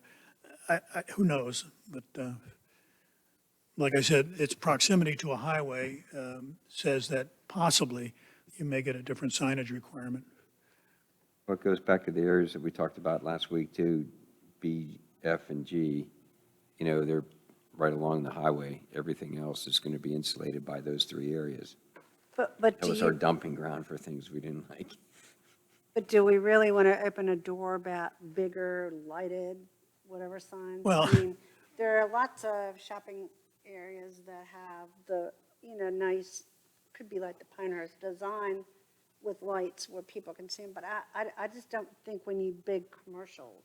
No, I didn't say that. I just said it may be different than what's proposed here. You take Hilton Head Island's a good example. I mean, they were very adamant about their signage and what you can see and can't see, and size and where it is and so forth, and vegetation. So, but they are adaptable to significant commercial development along the main highway. So I have the feeling this is a little more restrictive than you may want, a developer may want, if they're developing that kind of commercial venture. We'll see. But that, again, part of the conditional zoning process, I guess it could be allowed.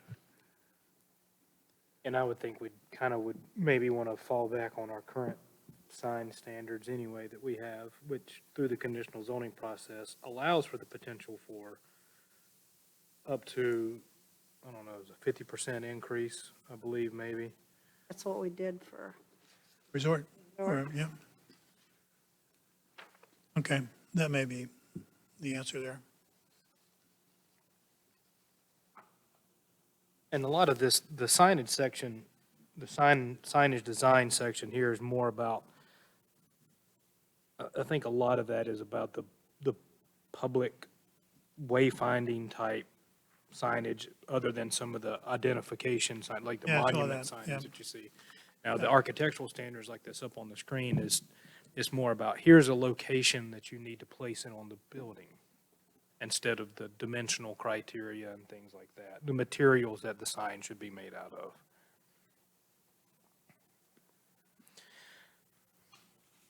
Now everyone's ready for a nap. No, we're trucking along here. I mean, again, after section 6 for the signage, that's all the material that we had to go through with the group today, knowing that got some edits and revisions that we're going to need to make, and compile everything together, including the regulating plan that we agreed upon, for a consolidated document to go along with the small area plan for both Village Place and Pinehurst South. And then the only item left is these large text amendments and base zoning map Okay. amendments that we're going to have to do. So let me ask you, if I may, the public hearing scheduled for the 30th of this month. At that public hearing, the way it's advertised, of course, is that we will be reviewing and making recommendations on the small area plan and the form-based codes for both of these areas, Village Place and Pinehurst South.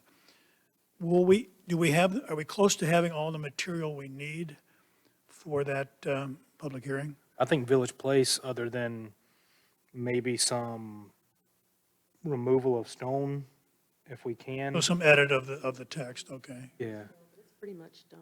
yeah, Village Place is done. Now we can make a few changes to, we don't have to touch the small area plans. Doing the public hearing for the small area plan is simply a procedural step that we missed Right, back in, I don't even recall I know, when I it was understand. this group That was went. quite a while ago. yeah. And so we're just going to take the opportunity, especially if we're making this as part of a conditional zoning requirement. We want this to be the plan that you're going to review applications for, that council's going to make a decision on. per our reading of the statute, we need to have a public hearing and you guys make a recommendation, council have a public hearing and make an action on that instead of just by simple motion.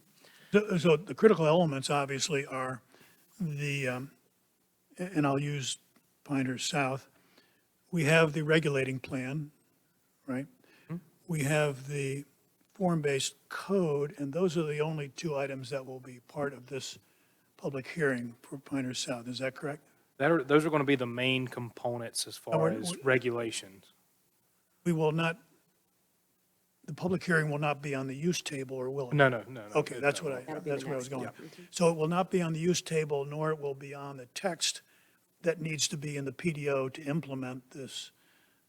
My vision is the 30th, the public hearing for both of those.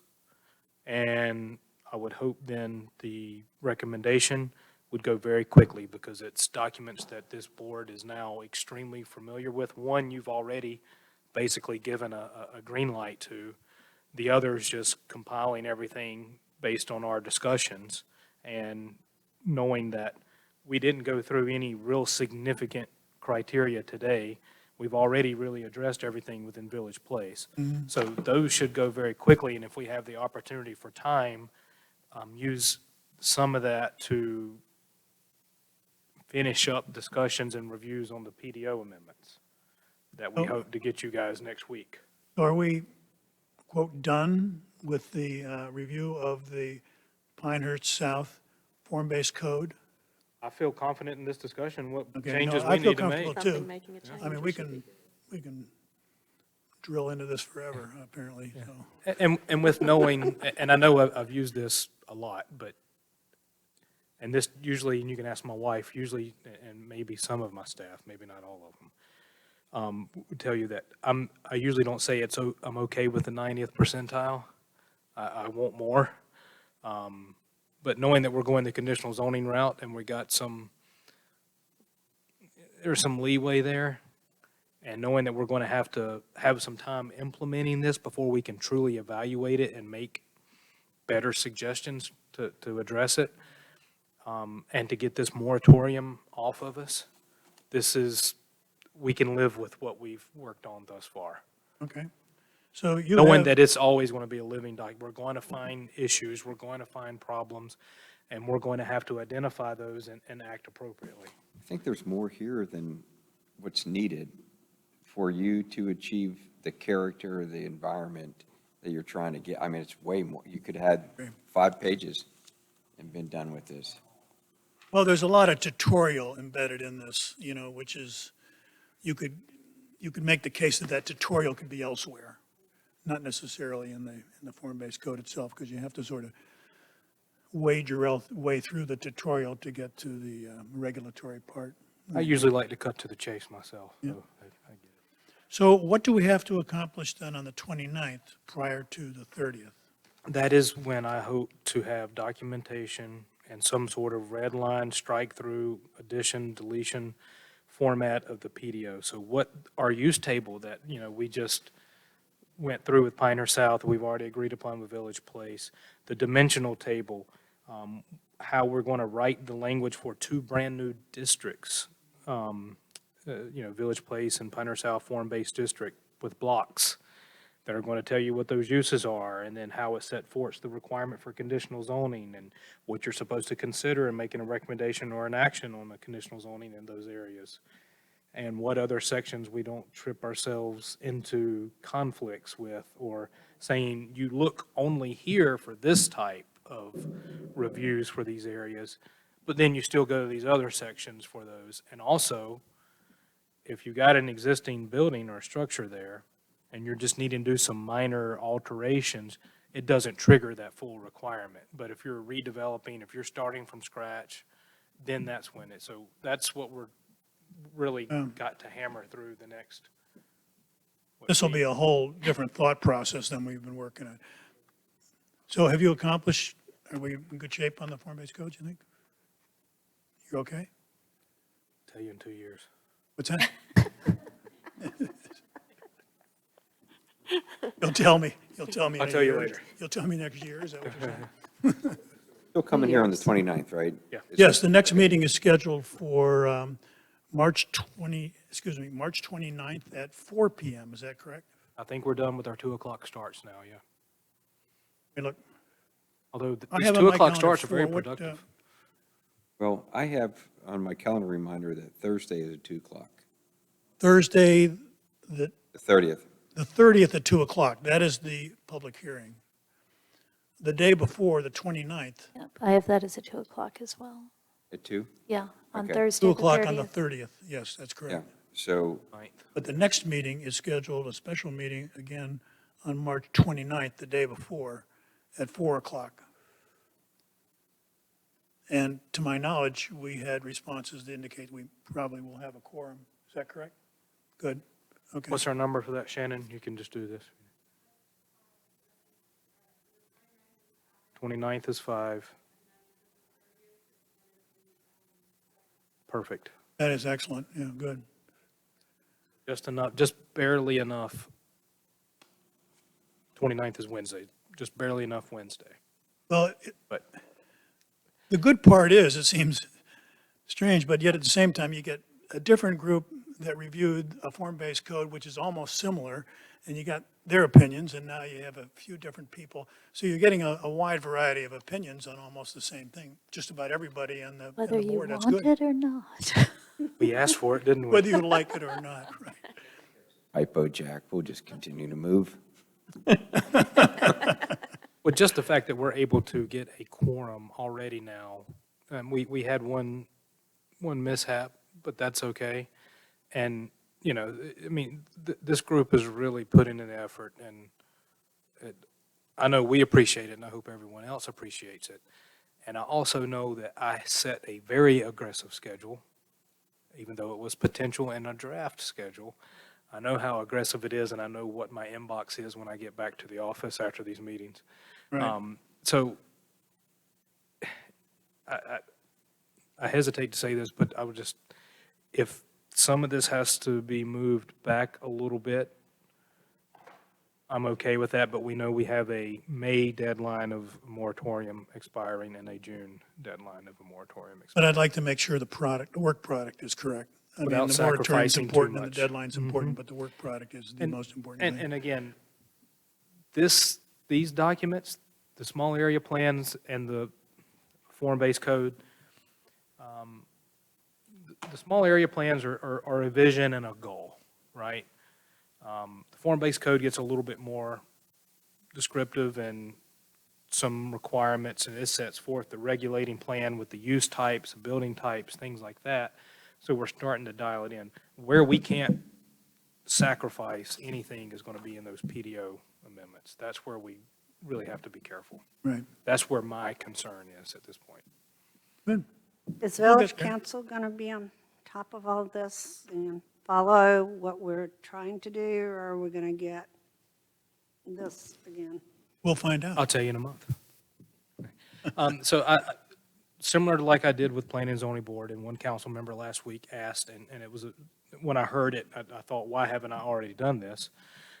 Is to try to set a tentative schedule with them where, in all likelihood, considering how the agendas and how the meetings, the scheduled meetings go, we're going to need some special meetings where we're focusing just on those topics with council going forward as well. Hopefully, a lot of the input that you guys have given, that staff has put in the effort, a lot of that will be taken into consideration, and hopefully we can move along. But you can only do what you guys can provide and help with. Kind of brings back the whole thing that we talked about a year or two ago, I don't think you were even here, with council and the board working together, in that they should come to some of our meetings, and we should have a meeting together and talk about this and where all this is happening and yada, yada, yada, yada. Because sometimes, and maybe I'm being forthright on this, but sometimes I feel like we spend so much time on this, and then the next thing I know, the council is just in the complete opposite.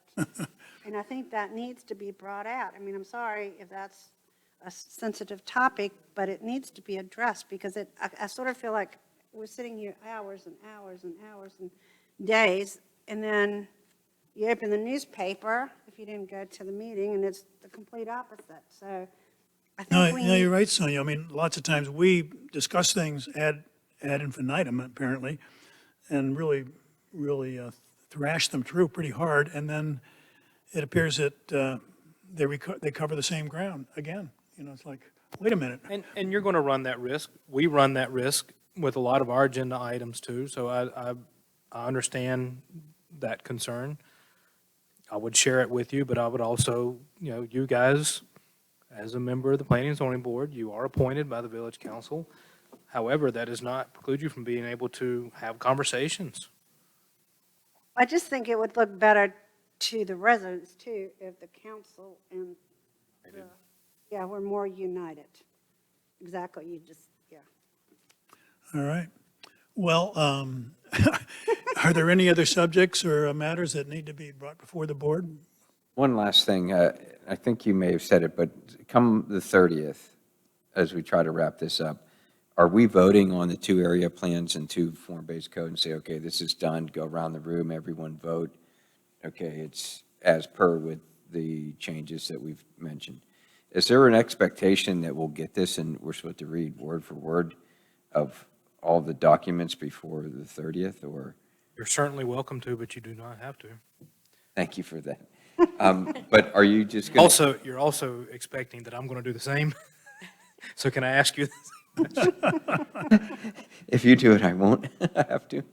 Okay, so that's, I mean, all right, and then that, on the 30th, this puts us behind us. We're This done part with of it, this. then we It's up to the staff to, move on to the nitty-gritty Okay, PDO stuff. good. And so that puts us, again, that would keep us on schedule with that objective. But then that gives us less time on the PDO, which can you tell I'm concerned about that? Yeah, I am. It's These guys have been complicated tired of and hearing me technical. talk about it for 2 weeks now. I It wakes me up at night thinking about how that's going to work. I have one little request, and that's when Kathy and Maria are putting their head noggins together to figure out stuff. That, this is not really major, but I sure would like to come up with different designations than cottage, manor, Manor and villa. because what we're regulating is the land, not the type of house. I don't want to go back to Euclidean zoning, I'm not saying that, but, anyway, it's just a thought, that's all, No, that's a good point. not a requirement. Yeah, sometimes terminology is important, yep. yeah, but I think you can visualize that, though, if you use cottage manor, you start, okay, that's what that, it's a, Small, big, bigger, that kind of thing, yeah. yeah. Yeah, it could Big be size. small, medium, and big, It usually relates to the square footage of the lot. And I don't know All other than, grande and venti. There's always an option, after this is all approved, you can spend $500 and submit a text amendment yourself. I'm just to the saying, council. it's not something that I Been done. required, but something to think about. All right. If there is no other matters to be brought before the board, I'll entertain a motion to adjourn the regular meeting. I make a motion to adjourn the regular meeting. Special meeting, Special excuse me. meeting. We have a motion by Sonia and a second by Luis. All those in favor, please signify by saying aye. Aye. Opposed? The meeting is adjourned at 4:02.